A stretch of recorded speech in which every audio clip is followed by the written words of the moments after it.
And now we welcome Reverend Paul Johnson, who's going to speak to us about Lincoln's legacy of character. Reverend Johnson.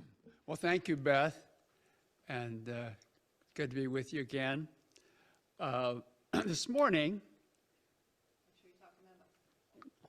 before I get into Abraham Lincoln, I want to just take an opportunity to highlight our 39th president, Jimmy Carter. Today marks 1 year since he began in home hospice care, and there was a wonderful squib about him in the New York Times yesterday.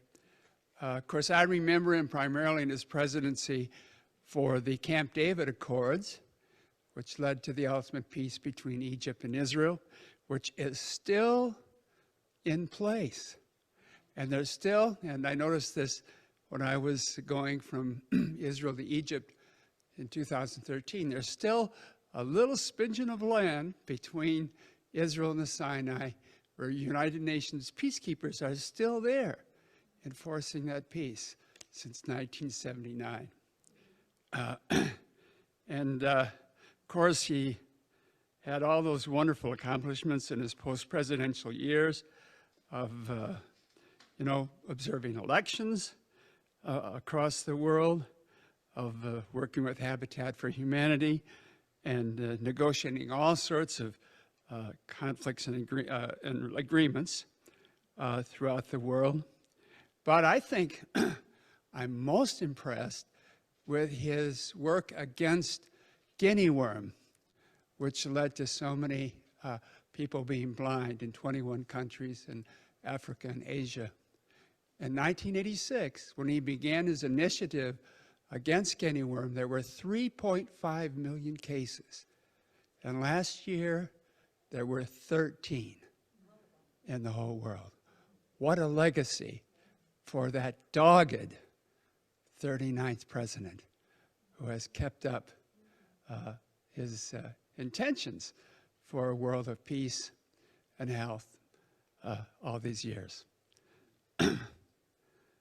Now, the late American historian, Richard Hofstadter, claimed that Lincoln has come to have a hold on the American character and imagination that defies comparison with any other of our leaders in our national life. And of course, the Lincoln myth or story goes like this: a great man shoulders the torment and moral burdens of a nation. He suffers for them and redeems them with the virtues of malice toward none and charity to all. And then he's assassinated at the pitch of his powers and on Good Friday.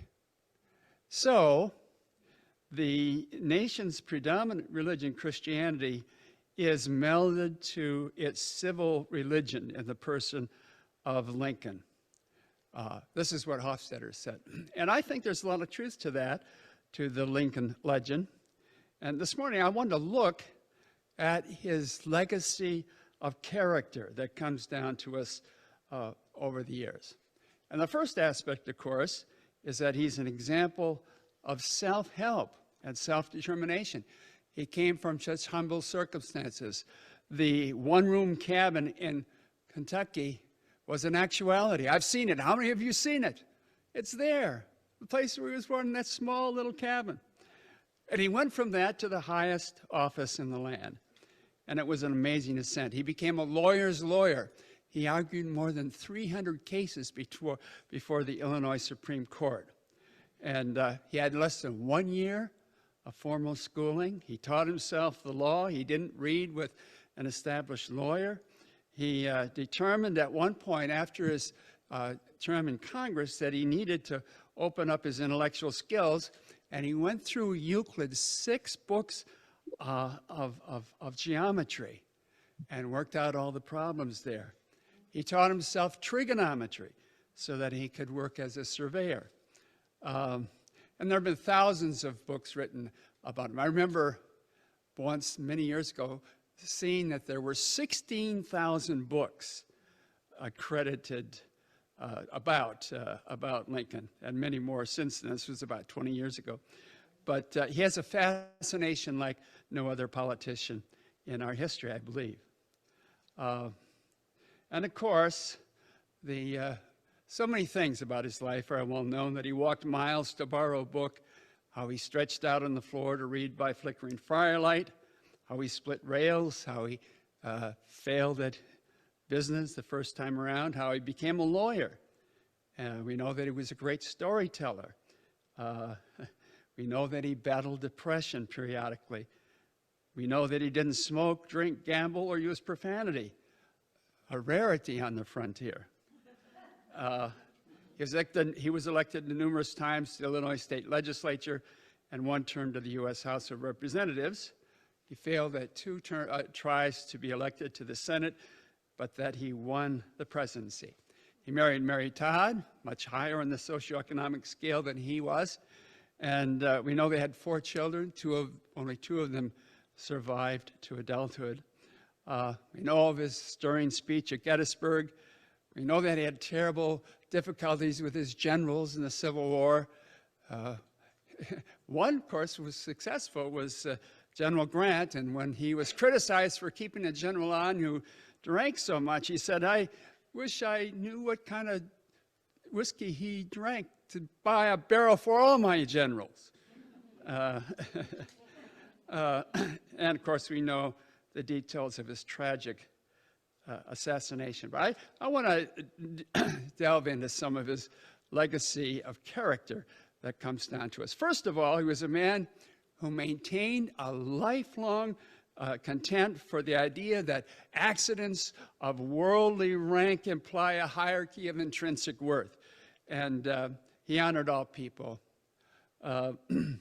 He received all guests, distinguished and common guests at the White House, in shirt sleeves without ostentation, much to the horror of his wife.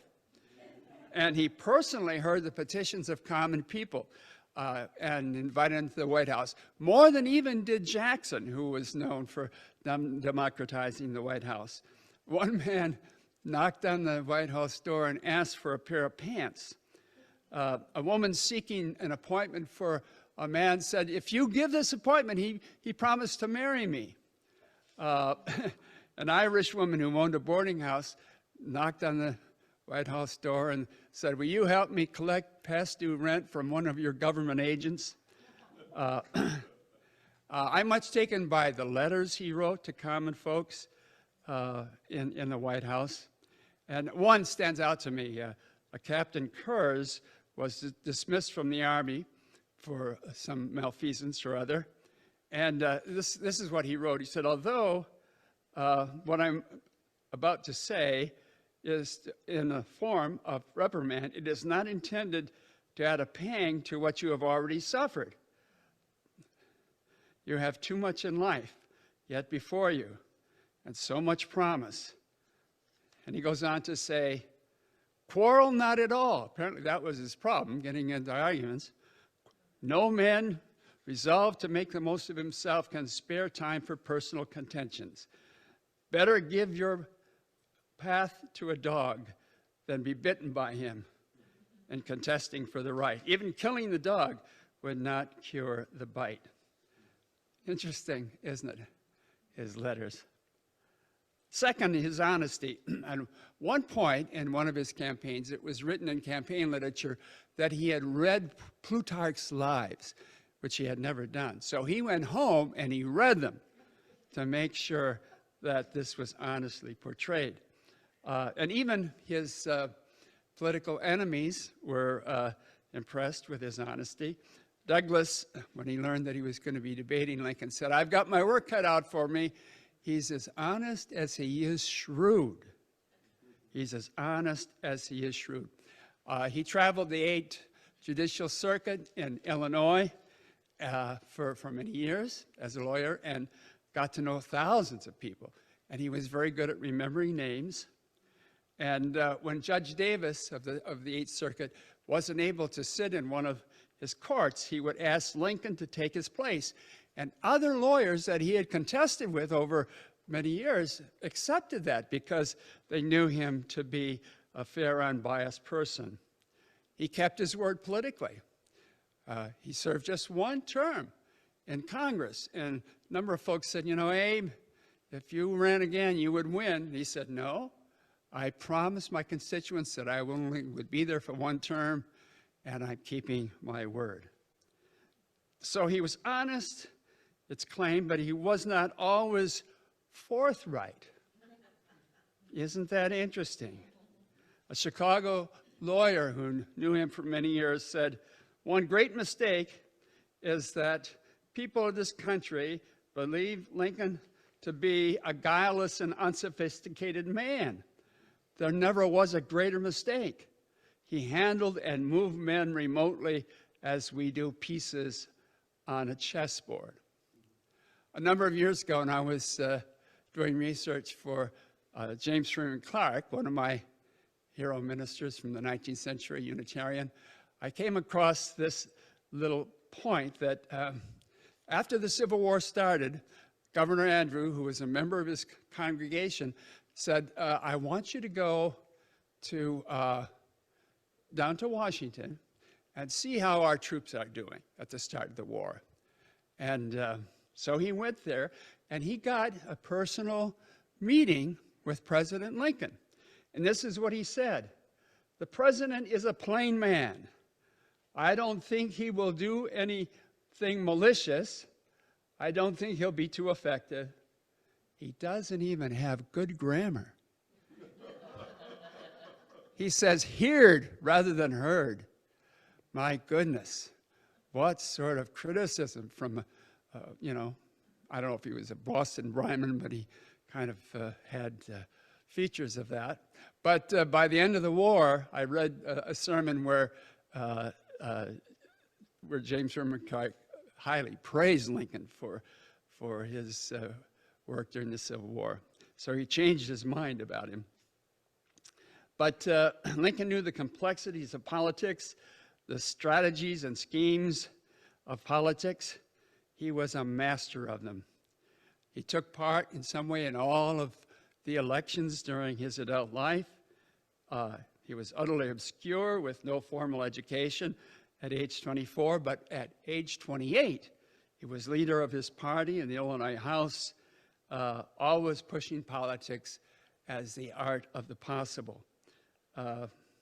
Now, when he went to Congress, he was very much in favor of the features of the Wilmot Proviso, which outlawed slavery in the territories that were taken as a result of the war with Mexico. He was very much against slavery continuing in the District of Columbia, but he never spoke out forcefully on those issues because he had to keep his fences mended with a coalition of Southerners in his state and elsewhere. And when he saw the Whig Party dying, he changed to the Republican Party and became an influential leader in Illinois in that party, bringing together many heterogeneous elements. There were abolitionists up in the Chicago area. In southern Illinois, there were folks who were very, very wary of black people. He had to deal with high tariff people and low tariff people. He had to deal with soft money people and hard money people. He had to deal with the know-nothing nativists who were against immigration and the wave of immigrants that were populated his state. So what was he going to do in the midst of all those contending forces when he was seeking political influence? People would come to him and want him to endorse their point of view, and he would tell them a story or an anecdote, and they would go away wondering, what did he say? What did he mean by that?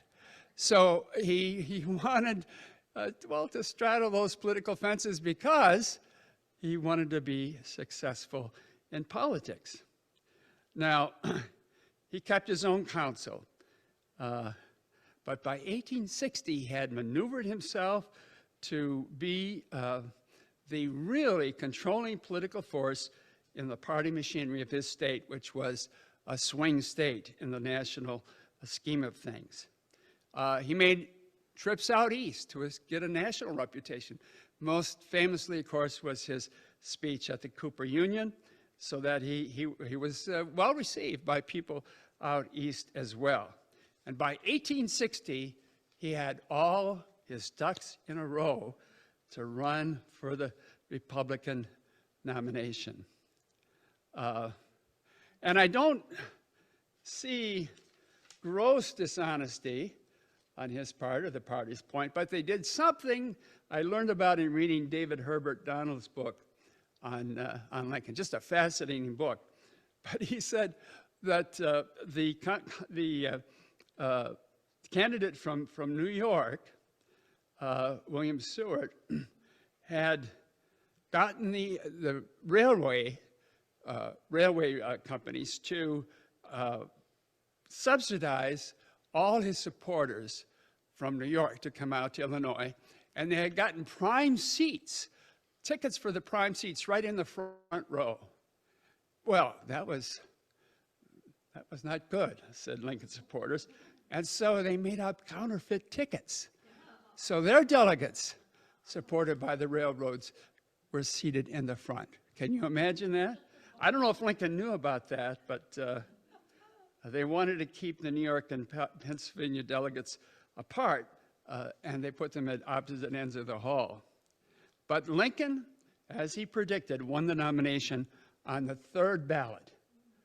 You know, William Seward, Salmon Chase, Edward Bates, and Simon Cameron, who all thought they would win, fell by the wayside. But in forming his cabinet, he was a politician as well. He invited all four of those failed candidates for the nomination into his cabinet. Isn't that amazing? And of course, Doris Kearns Goodwin deals with that in her book, A Team of Rivals, about Lincoln's political skill. But he invited them all into his cabinet where he could keep them under his thumb. He was criticized so much after secession of 7 southern states, but he held his fire until the firing on Fort Sumter, when he realized he had the political backing, especially of the border states, to launch the Civil War. Now, he was also a master at playing good cop, bad cop with his Secretary of War, Stanton. Stanton would say no to many promotions and pensions and pardons, and then they'd go to Lincoln, and Lincoln would say yes. And he won a lot of support because he was the good cop. And he was a master of political patronage, just a master at it throughout his presidency. In the election of 1864, when he was up for re-election, he said to General Sherman, "The vote is going to be close in Pennsylvania. If at all possible, I want you to release soldiers so they can come and vote in that election." And they were very instrumental in helping win Pennsylvania. So this great statesman was the greatest of politicians as well. Now, I don't know about you, but this kind of bothers me. I have, I think as many Americans do, the deep-seated belief somewhere in our consciousness that our great statesmen should be above politics, that they should operate according to some sort of immaculate conception principle. But of course, that's not the way the political world works, right? And I have to admit, Honest Abe let me down on this. I didn't know this till I read Hofstadter's book. This is what he said in July of 1858 when he was speaking in Chicago. He said, "Let us discard all this quibbling about this man and the other man, and this race and the other race being inferior, and therefore they must be placed in an inferior position. Let us discard all those things and unite as one people throughout this land until we shall once more stand up, declaring that all men are created equal." Boy, that's the Abe I know and love, right? But you know what he said down in Charleston, southern Illinois, 2 months later? He said, I am not now, nor ever have been in favor of bringing about in any way the social or political equality of the white and the black races. I am now, not now, nor ever have been in favor of making voters or jurors of Negroes, nor of qualifying them to hold office, nor of intermarriages with white people. There is a physical difference between the white and the black races, which will forever forbid the two races living together on social and political equality. There must be a position of superior and inferior, and I am in favor of assigning the superior position to the white man. Does that sound like Abraham Lincoln to you? Honest Abe, what are you doing? Well, we know he changed his position in his last public utterance on April 11th, 1865. He said, it is also unsatisfactory to some that the elective franchise is not given to the colored man. I would myself prefer that it were now conferred on the very intelligent and on those who served our cause as soldiers. So it was changed, not totally to a non-racist position, but significantly changed by the end of the war. And of course, he supported the 13th Amendment against slavery. But he was honest and forthright about his central goal in his presidency, the preservation of the Union and no extension of slavery into the territories. His commitment to the Union was unalloyed and always forthright. He held the Union to be a sacred and inviolate entity, and it was deadly serious about being a government of the people and by the people and for the people. It was an experiment in human affairs, and the test of that was if we could survive as a nation the Civil War. God's will in a democracy, he believed, was to be revealed through the full exercise of persuasion to determine public policy. And the South was simply not playing by the rules because they didn't get their way. Now, it's important to realize that abolition of slavery was not the issue for Lincoln of the war. And he made that clear, of course, in the Lincoln-Douglas debates. He was pushed by abolitionists and by European powers and by public opinion to issue an Emancipation Proclamation, which he finally did 19 months into the war, but he made it as a military decision. And it was not to be applied to the state, only to the states. It was to apply it only to the states in rebellion against the Union. Perhaps you remember, as I do, his reply to Horace Greeley, who was a famous Universalist, and his prayer of the 20 million, that he should immediately issue the Emancipation Proclamation. And he answered Greeley this way: my paramount object in the struggle is to save the Union. It is not either to save or destroy slavery. If I could save the Union without freeing any slave, I would do it. If I could do it by saving all the slaves, I would do it. Save it by freeing some and leaving others alone, I would also do that. What I do about slavery and the colored race, I do it because I believe it to help the Union. And what I forbear because I do not believe it could help to save the Union.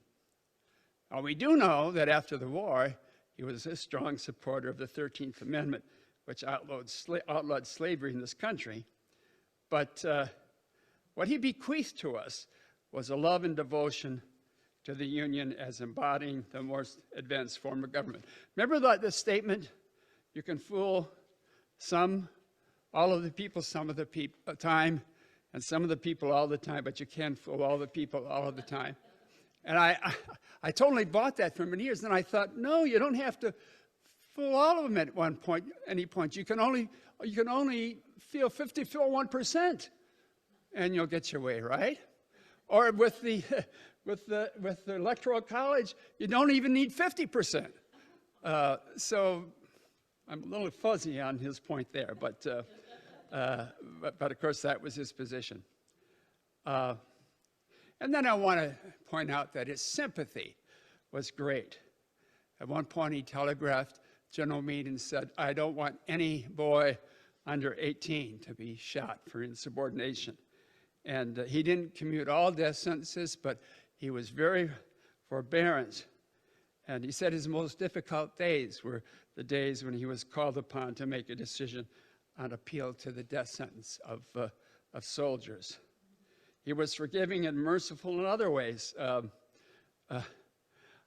This is an interesting story that I got from Dale Carnegie, you know, who wrote the book, How to Win Friends and Influence People. He was talking about an interesting case where Cyrus McCormick's patent was being infringed, allegedly, by a manufacturer in Rockford, Illinois. And Lincoln was put on the case as a lawyer. But the venue was changed to Cincinnati. And the head lawyer there was to be Edwin Stanton, an established college-educated lawyer. But Lincoln had prepared for this case, so he was to be an associate lawyer.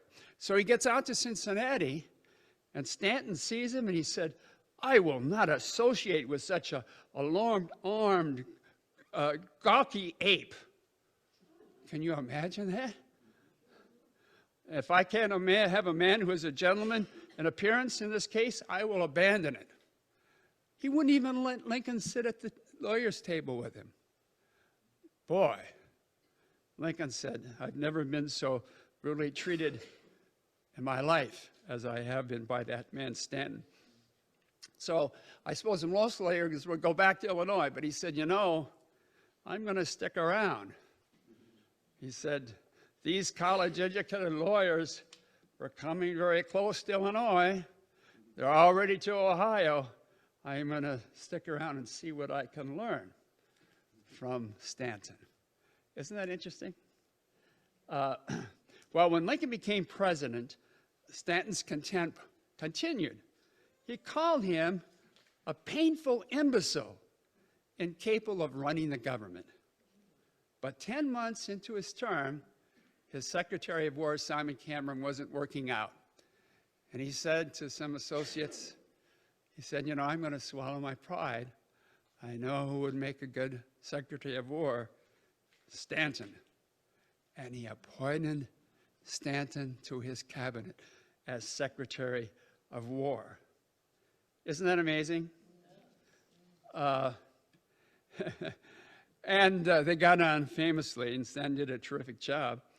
And when Lincoln died, Stanton said, "There lies the most wonderful leader of men who ever lived." Isn't that interesting? Now Salmon Chase, was terribly bitter that he wasn't elected president. And he criticized Lincoln when he was part of Lincoln's cabinet to the radical Republicans and anyone else who would listen that he should really be president. And he told them, "Well, Lincoln and Seward are running the show. They don't discuss things enough with the whole cabinet. It's just terrible." And so he noised this abroad, and a delegation of 7 senators came to Lincoln. They said, "We hear you're not consulting your cabinet. You and Seward, your Secretary of State, are running the show. We demand Seward's resignation. So you'll depend more on the whole cabinet." And Lincoln said, "I want you to come back to the White House tomorrow evening for a meeting of the cabinet." So they came back, the 7 senators, and he went around to all of the cabinet members, and he said to each of them, "Do you think there's been proper consultation with the whole cabinet on the important issues?" And each senator in turn said, "Yes, you've been very good at that." He finally came to Salmon Chase, who he knew was behind all of this criticism. And he said, "Mr. Chase, do you agree there's been proper consideration by the cabinet?" And he said, "Yes." And so he exploded the triangulation right then and there. And Chase was just abashed. So he offered his resignation, and so many of Lincoln's associates, "Get him off the cabinet right now. Crush him." And Lincoln's response was, Chase is very capable, but on the subject of the presidency, I think he's a little insane. He has not behaved himself well lately, and people say to me it's time to crush him, but I am not in favor of crushing anybody. If there's anything a man can do and do it well, I say let him do it. So I'm determined, so long as he does his duty as head of the Treasury, to shut my eyes to his attacks on me. Well, he finally did accept Chase's resignation when it had been rendered the 5th time. And then he appointed him head justice of the Supreme Court. Isn't that interesting? So all of these were wise political moves, but they were also moves of forbearance and mercy, and didn't let personal pique get in the way of the nation's business. And of course, his forbearance is seen in the closing days of the Civil War. His principle was malice toward none and charity toward all. And I stood many times at the Lincoln Memorial and read those words of his second inaugural address and been so inspired by them. But there were no embarrassing parades of conquered men after General Lee surrendered. There was no vengeance. Officers under the rank of colonel in the Army and lieutenant in the Navy were allowed full citizenship if they would sign a loyalty oath. Men were allowed to keep their arms. They were sent home to till the soil. And, all states were invited back with 10% of population vote in 1860 if people would take a loyalty oath. And he believed we needed a united nation and worked to, as Nelson Mandela did in South Africa very wisely. So much more could be said, but those aspects of his legacy stand out to me. His belief in the inherent worth and dignity and of all, melded with his political tactics and of his forgiveness in these many ways. So I leave you with the words of the American poet Edwin Markham, and his poem, Lincoln Triumphant. He says, Lincoln is not dead. He lives in all that pities and forgives. He has arisen and sheds a light which makes America aspire. Even now, as in life he led, he leads us onward from the dead. Over the whole wide world, he bends to make the world a world of friends. So is his inspiring legacy, which I think you can apply to our political world today. Amen.